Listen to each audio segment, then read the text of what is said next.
Sergeant, if you are here, I presume Wyrm's Rock is secure, and preparations for my inauguration are complete. No, Lord Gortash. We were interrupted. Another quake in the lower city. More severe this time. So you came cowering to my chambers? I'm flattered, Sergeant, but even I cannot command natural phenomena to cease. Forgive me, my lord, but there is panic in the streets. The people are afraid. Perhaps the people would be calm if you kept your nerve. I expect better from the flaming fist than to run scared from a slight tremor in the earth. Get back to your duties. Duties, duties, duties. Patrolling and saluting and following and bowing and scraping. And yes, sir, no, sir. Rip and cut your throat, sir. Your plan is falling apart, lordling. Give me a reason not to cut you to ribbons. Control yourself, Wyrm. We need to focus on reuniting the stones or the brain will break free. These quakes are just the start. Neither of us expected the prism bearers to kill Ketheric. They'll be traveling to the city. Let's make sure we give them a Baldurian welcome. I itch to peel you, to split your skin, to see your skull shine in the light. Little tyrant. Lucky for you, I harvested a whole family of living flesh in Rivington at high sun. They will sate my blade thirst tonight.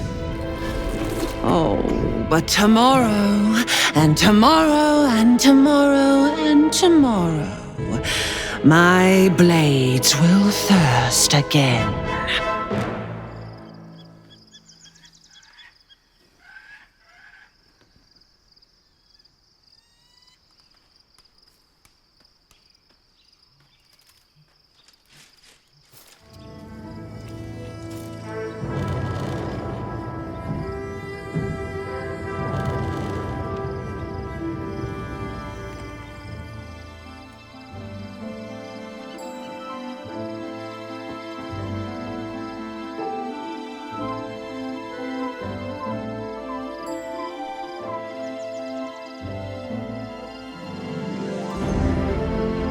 Beyond the campsite, the city waits in uneasy silence, one sleep away.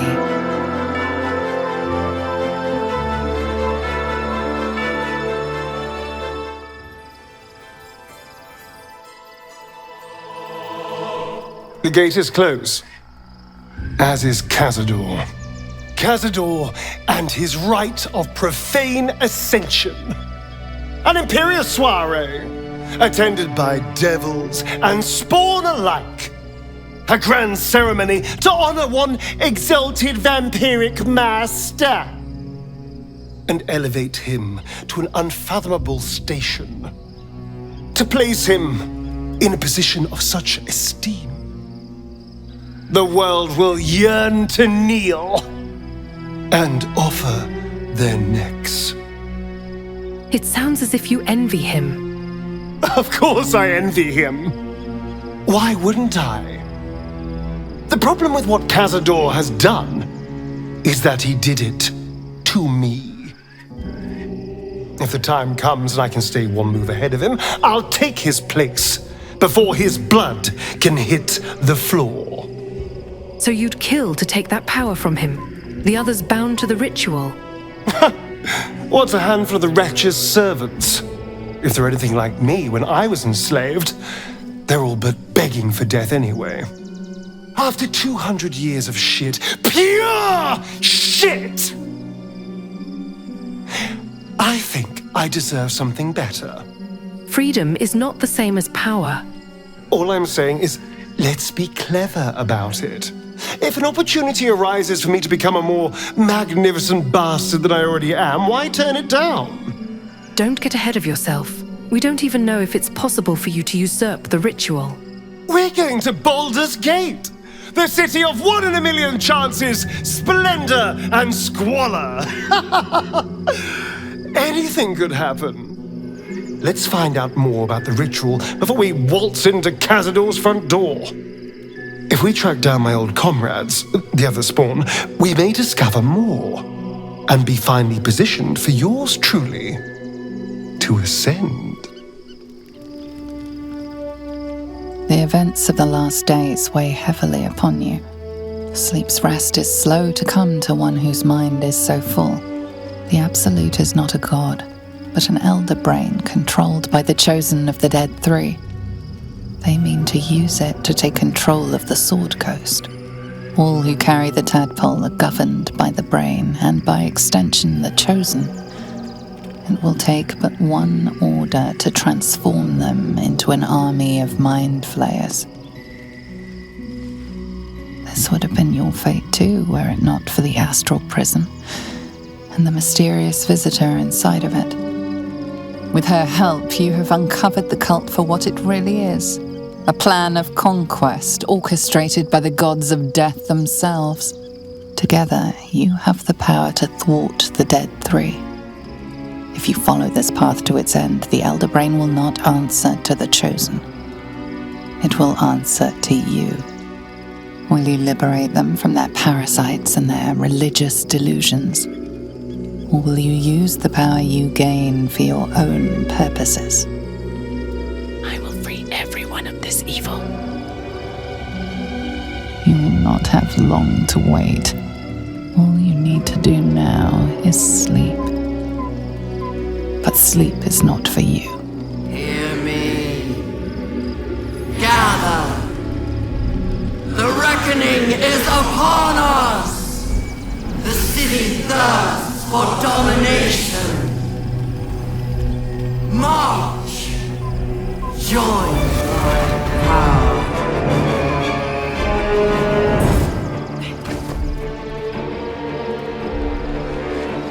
We're under attack. Help me! Oh, you lifted Harbour up! Fight your way to the portal. I need your help. Hurry, or we will all become thralls.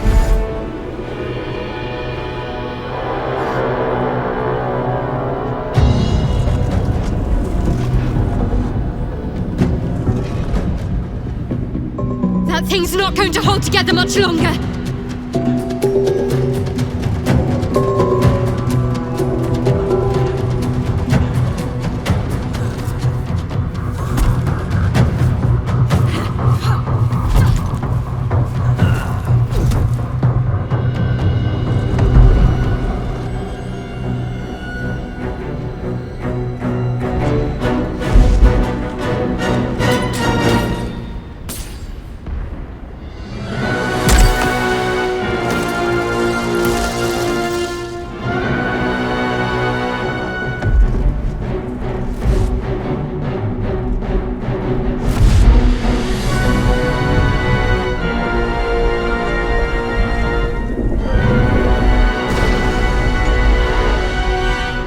Where's our Dream Guardian? I'm here. Help me. I'm under attack. It's not over. Come to the skull. Please, help me. Hurry. I can't hold them back alone.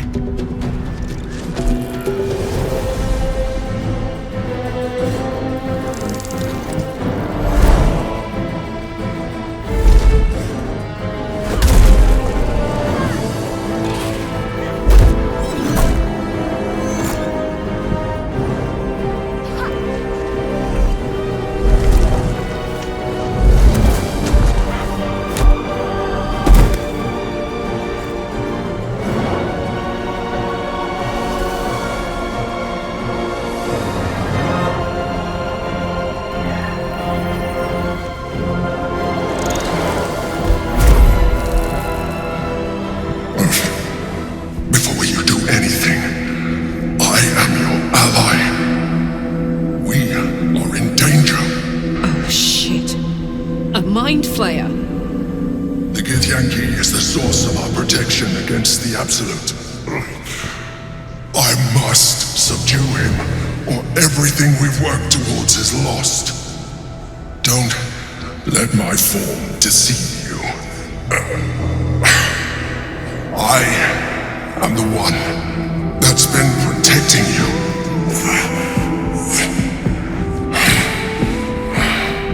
I am the one that came to you in your This is the battle you were fighting? The Honor Guard. Eliminate them. My forces are weakened by their assault, but with your help, we can turn this around. Destroy the Guard. I will subdue their master. I want no part in the slaughter of innocents. Do not be driven by fear. Trust me now, and I promise you will have all the answers you seek. Now, help me. Despite your best attempts to be subtle, the Mind Flayer's awareness is everywhere. You blunder in its presence like a warg pup learning to walk. You must be joking. I am telling you my thoughts directly into your head. But if you insist on taking a look for yourself, be my guest. Nothing in your colourful existence to date could have prepared you for this.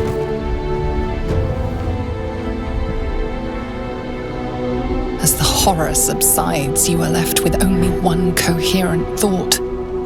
You must do whatever you can to subdue the githyanki. Happy? Now, join me. Fight! Together, we can turn the tide. Destroy the Honor Guard.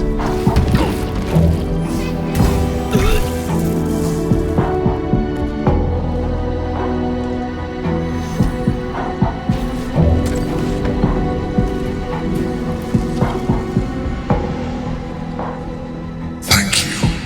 That was too close. Don't look at me like that. I am a Mind Flayer, yes. Without me, you would be a slave to the Absolute. Of all the things to be indebted to, a bloody mind flayer. I ask again, who are you? And I'm going to need a name this time. You may call me the Emperor. An adventurer. I came from Baldur's Gate, though I was never one to be constrained by circumstance. I longed for more. That longing brought me to Moonrise Towers on a search for treasure, to a colony of Mind Flayers who caught me, changed me into what I am now.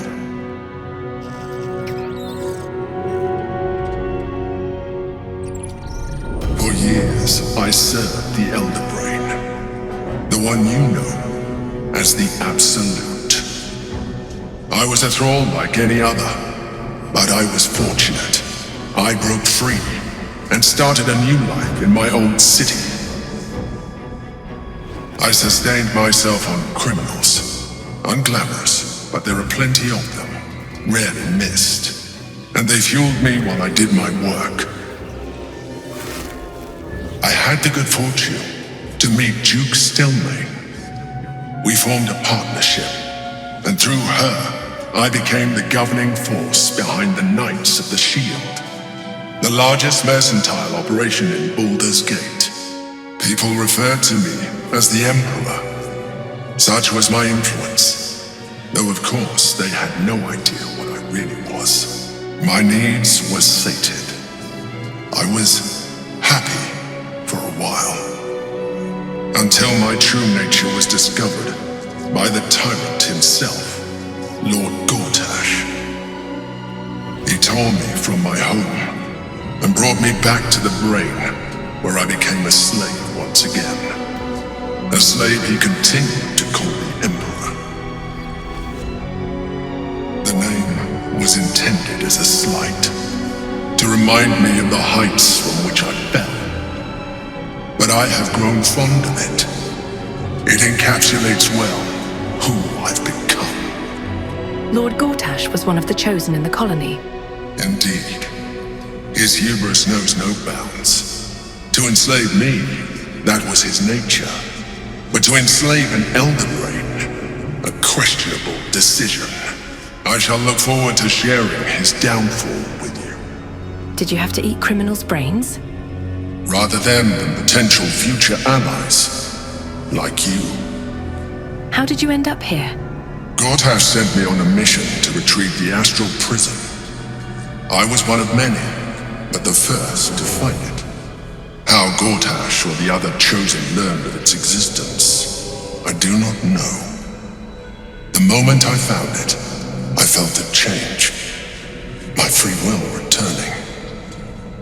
I followed the feeling inside and found the githyanki. I realized what the prism was for. Containment. While my body was within the prism's bounds, my mind was free. I could resist the Elder Brain, the Chosen. Better yet, I could plan to overthrow them. All I needed to do was subdue the githyanki and find allies in the outer world. You. That githyanki in the sphere, who is it? Prince Orpheus, son of the first leader of the githyanki. His power has been the source of your continued protection against the voice of the Absolute. The power to disrupt hive mind communication. It is the same power that enabled Orpheus's mother to bring about the fall of the Illithid Empire eons ago. A power she passed on to him, and that I leveraged for you. When Orpheus's mother left, a usurper took her place. Blackith declared herself queen of the githyanki. Blackith wanted his power, but Orpheus rose against her, and so she sealed him and his honor guard within this prison. Bound by infernal chains, Orpheus could never leave. Bound by duty, his guard never would. They were close to breaking my hold on that prince. And if they had succeeded, we would be lost. I am relieved. You have embraced your potential enough that you could help me eliminate them. Alone, Orpheus will be much easier to control. Was it you or Orpheus that Vlaakith wanted us to kill when she ordered us inside the prism?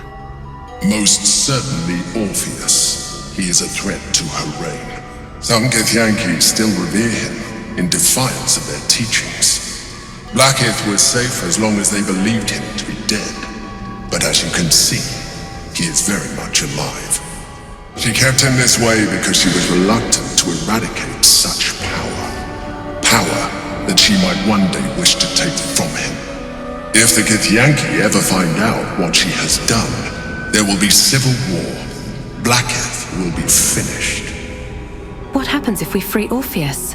That would be a terrible idea. The moment he is free, he will attack you. Your only defense would be to kill him, and in so doing, he would doom us both. Even though he is subdued, you feel Orpheus's revulsion, a pulsing hatred that cannot be contained. The Emperor is telling the truth. To him, you are just another wretched Illithid. You carry a tadpole. As far as Orpheus is concerned, you are already Illithid, a sworn enemy, just like me. I'm no Illithid, and never will be. You are already more Illithid than you realize. It has improved you. You seek to reverse an inevitable process, a process of evolution. When I first escaped from the Elder Brain, I too railed against the change. But the longer I have inhabited this form, the more it has grown on me. Even if my original body remained intact after I transformed, I would not return to it. Doing so would only impose limitations. As an Illithid, I have far surpassed who I ever was before. You too should embrace this change. I'm trying to avoid becoming a mind flayer. I thought you agreed to protect me. I believe we'll have a better chance of defeating the Elder Brain if you embrace your latent Illithid potential. I've been studying you for a while now. I believe I can trigger the next stage of your tadpole's life cycle while continuing to preserve your independence. You have seen what I can do. Imagine yourself with the same strength, the same intelligence, the same devastating beauty. If you let me, I can evolve you. If you can evolve me, why can't you stop Ceramorphosis altogether? The answer is twofold. One, I can. but it would kill you, as I told you before. 2. Why would I? You have done well with the limited form you have, but you would do far better as an illithid. So, do you wish to evolve or not? No way. I understand. Let us hope then that your present self will be sufficient to deal with 3 gods of death and a giant magically enhanced elder brain. But in case you change your mind...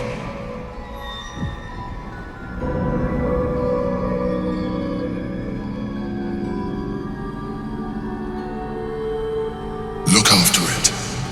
Use it when you're ready to evolve. You or your allies. It has vitality enough for you all. But we mustn't lose focus. We need to resume our journey. You heard the Chosen. The brain has gone to the city, and the army marches to follow. We must not let them reach it. We must find the brain, and bring it under our control.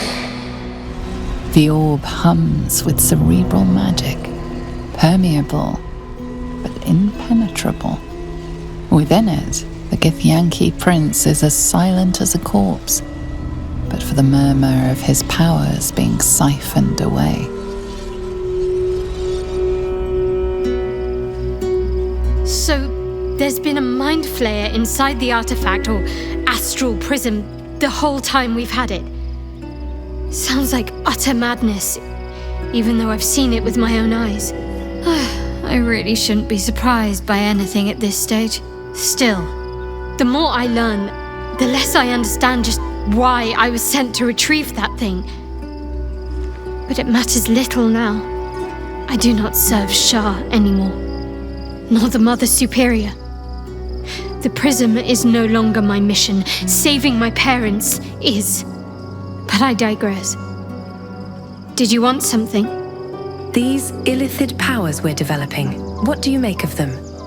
On one hand, they seem useful. But on the other hand, or perhaps tentacle before long, we know where they're coming from, and what lies at the end of that path. I never expected ceremorphosis to be tempting. I think we should resist these powers. There's simply too many unknowns for us to risk it. Perhaps you're right. It's been known to happen. Hey, soldier. About that tadpole. Glad to see you haven't gone down the tadpole slorping route yet. We still don't know if that visitor has our best interests in mind. These tadpoles could give us powers, you know. Do they? I'm not sure either of us can say one way or the other. We don't know what the costs might be just yet. I don't expect you to do anything you don't want to do. Good. And you know, keep an eye on yourself. If you start feeling loopy, shout. We don't know what these tadpoles are capable of. Oh, quite the rug pull, eh? A mind flayer manipulating us this whole time. Such creatures are not to be trusted as a general rule, though this one does appear to have had a significant hand in our survival up to this point. At best, an ally whose motivations remain shrouded in deceit. We should be wary of what such an alliance may cost us. Well, we got an interesting tadpole, one that will give us special powers, and partial illithid form. I can only imagine what I could do were I to adopt the biology of a mind flayer. You've not taken this power for yourself, so I can only wonder, why offer it to me? I'm not suggesting this to you. I was just wondering. All right then. Orpheus, Gith's only son. He lives. It is not the Geich visitor that Vlaakith would destroy and Voss would set free. It is Orpheus, the blood of the mother, the prince of the comet. The blood of the mother? Who is he exactly? Listen close. The Emperor spoke only in half-truths. For you to know the tale of Orpheus, you must know the tale of Gith and of Vlaakith. Long ago, when we rose up against our Geich slavers, Mother Gith made for the Hells to secure an alliance with the archdevil Tiamat. Tiamat gifted the githyanki our red dragons. Gith remained in the Hells, and Tiamat's envoy proclaimed Vlaakith our ruler. The first Vlaakith of many. It is Vlaakith 157 whom my people now call Queen.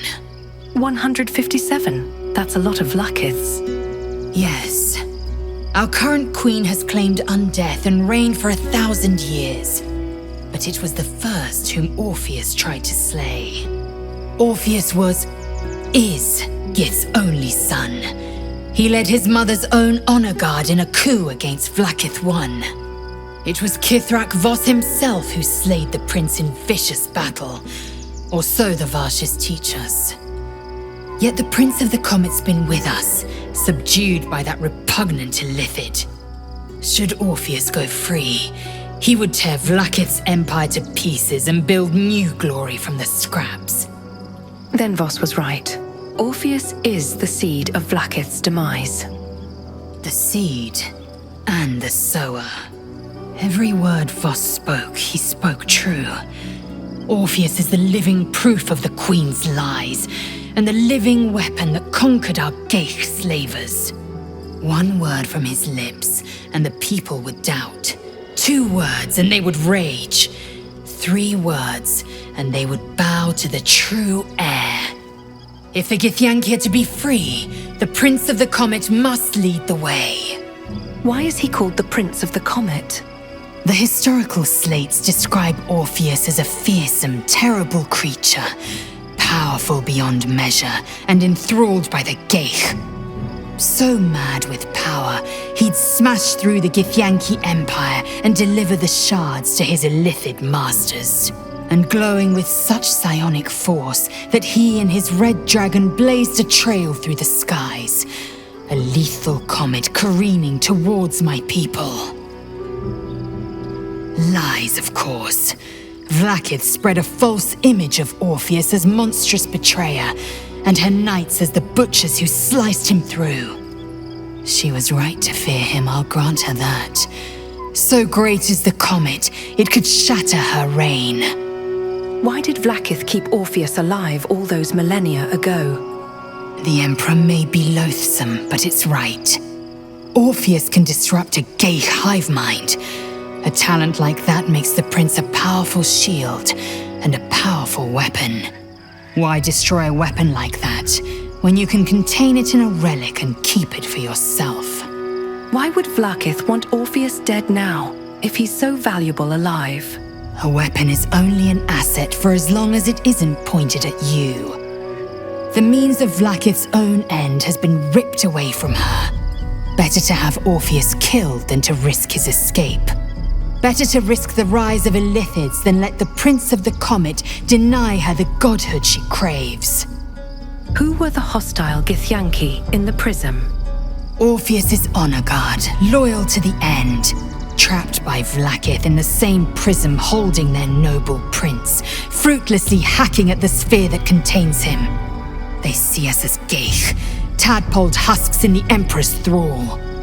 I regret their deaths, but I pledge to live as they perished, in the service of Gith's son. By Balduran's bones, this is a lot to take in. Let's see if I've got this right. 1, we've been carrying a mind flayer around with us this whole time. 2, it's been appearing as someone else in our dreams, cajoling us to embrace our new Illithid talents. 3, the mind flayer's been siphoning a Githyanki prisoner's powers to shield us from the Absolute's voice. Did I miss anything? Well, there's the matter of Duke Stelmane and the Knights of the Shield. How could I forget? One of Baldur's Gate's most distinguished figures, a mind flayer's ally. Sensational tales, aren't they? Almost unbelievable.